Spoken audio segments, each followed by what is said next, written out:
I think Deion Sanders is becoming the next Derek Dooley, and there's a reason. Let me give you a little bit of background.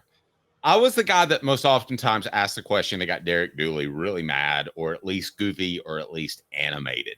But I thought that a lot of those situations, whether it's the Rommel and he's the Nazis and he's looking to, or he's talking about he doesn't let his brother come up unannounced, or any of that stuff, I believe firmly that those were signs of pressure, that he acted out that way. And I think you saw that in Butch Jones's final days as a head coach.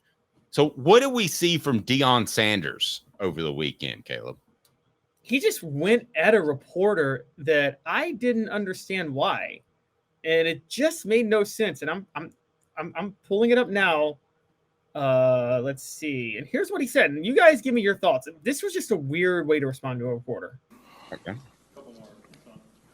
Coach Sean Keeler, the Denver Post. Happy summer, my man. You don't like us, man. Why do you do this to yourself? Come on. You don't like us. Mark likes me, by the way. Huh? Yeah. Mark said he likes me. No, so but that's you don't. Why do you that's do this, though? No, I'm sorry. Two-parter if I could. No, I'm serious. Why do you do this? Like, you know you don't. Like, why do you do this? No, it's not about that. Football question. No, why do you do this? Like, it would be hard for me to really engage in someone I don't like or something I don't like. I'm just asking why. Like, why? Gotta pay What bills, did I Coach. do? You didn't do anything. It's not about that. But this But is a football why? question. I'm asking you why. Yeah, you can ask, but that banter went on for a good another minute after that. And just constantly Deion being like, what? Not letting him ask a question. And it was almost like, I'm just going to say it. It felt like he didn't want to be asked a question because he was worried it'd be a tough question. Yeah, it felt like he didn't like that guy. And that guy's with the Denver Post, so he has some power. It sounds like to me that he doesn't like that guy. Now, me drinker asked, how would have Dave handled that if Deion would have done that to me? Honestly, I would have handled it about the same way, because newspapers buy inks and buckets. So I would have let him finish off what he wanted to say, and then he's the news for the day and maybe the next day, and then maybe I got something to say a little bit later. But does this because it was so unprompted. It wasn't one of those questions like, what in the world were you thinking when? Because it was so unprompted. Is this the first sign of a major crack in Deion's Colorado experiment? Yes. I agree. Yes. I totally agree. I think it happens at press conference settings first, and it's stuff that their reporters are already aware of. Did you hear how confident that reporter was that got berated? By the way, sorry, go ahead. No, you're right. And it's actually getting more embarrassing. I encourage everybody to go check out Colorado's videos and check out other schools trolling him. This story gets very interesting, Dave. Colorado posted a video of Sheduer Sanders making some impressive throws at a practice, and they tweeted out darts only. Like, darts, like he's throwing darts. Some Twitter investigative journalists discovered that those videos were very, very highly edited. Which is a very weird thing to do, if you ask me. No, it's not very weird. It's very orchestrated and premeditated. It's very transparent that they want to make him look better than he is. Yes, which is crazy because I actually think he's pretty darn good. Okay, as it is. But this feeds your narrative last week that you think he's going to cruise after his kids are gone, right? Yes, I think he's using this as a vessel for his kids. Okay, so if he's making his players look better at Colorado, then that should just concern other teams that are preparing for Colorado. But it helps his kids theoretically for the NFL. So is that his mindset? Is it as simple as that? I think so. And people have gotten comfortable trolling him now. People have gotten in on the joke. So Arkansas, the University of Arkansas, and then the Big Ten Network, and then the Fiesta Bowl, all showed videos of practice of blatantly edited throws and said darts only. So you have a bowl game, a conference, and a team just going out of their way to make fun of Colorado for this.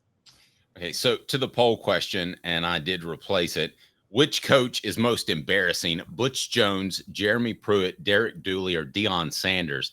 Sanders gets 47% of the vote. Dooley with 24%, Pruitt 18%, Butch Jones 16%. I would have I would have Jones number one by far because of things I know behind the scenes, being a sociopath and being I thought a really unintelligent sociopath, by the way. Yes. The guy that thinks he's a genius that's not very smart. And I thought that he treated his players poorly, treated reporters and coaches poorly across the board. So to me, it's Butch Jones with a bullet. It's like number one, and then you have to drop down several places to get number two. But as far as most embarrassing, man, Deion Sanders, I have trouble putting him above Derek Dooley because Derek Dooley had multiple examples. And in Deion Sanders, for all the bluster that goes with it and all that I believe in my heart that this will come crashing down in a negative fashion, I still say he made Colorado respectable in year one, and we talked about him. So I have to give him that over Derek Dooley. Yeah, I will, because I still think Deion could actually work out. I don't think it will at this point. I think he's using it as a vessel, like I said. But if he really was committed, it could. So I'm not ready to fully write him off yet. I'm really not, because I saw, look, he actually still has a pretty solid staff. Sheduer Sanders is a heck of a quarterback. I mean, I think Colorado should go to a bowl game this year. They should get 6 or 7 wins, quite honestly. They should. So I think the biggest question for him, Caleb, is next year. What happens when he doesn't have his kids? And when I say his kids, I'm not just talking about Sheduer and his team, his brother. I'm talking about Travis Hunter as well. I mean, that's a guy he brought from him from Jackson State. So when he doesn't have his kids, I think that's the greatest challenge, because they could be a bowl team this year. And then if his recruiting isn't up to snuff, they could slip in 2025. And then he's suddenly recruiting uphill, and he's never had to recruit uphill. He's only had to recruit downhill. At Jackson State, he was able to tell people other schools can't offer you this kind of NIL. I can.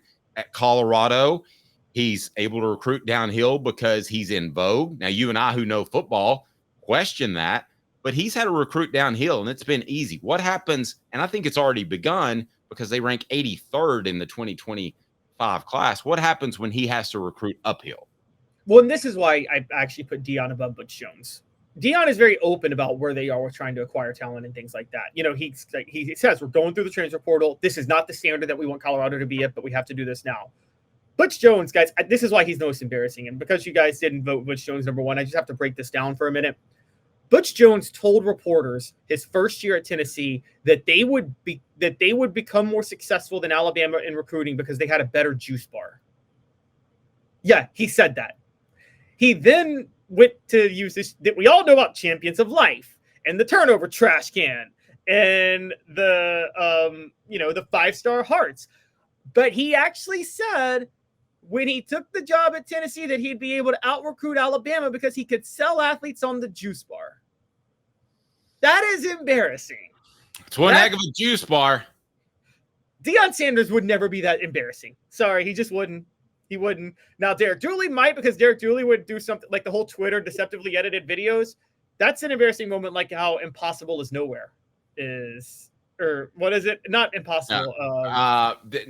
They had the locker room, for those that don't know, a wrap on it like they do on cars, and it said opportunity is now and here, but they put it together and it said opportunity is nowhere.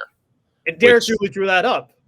Right. So I'm curious, you on the message boards, who's most embarrassing? Our poll question, which is on there, Butch Jones now is tied with Deion Sanders. He's making a real run. I think it was the juice bar reference. I think that might have done it.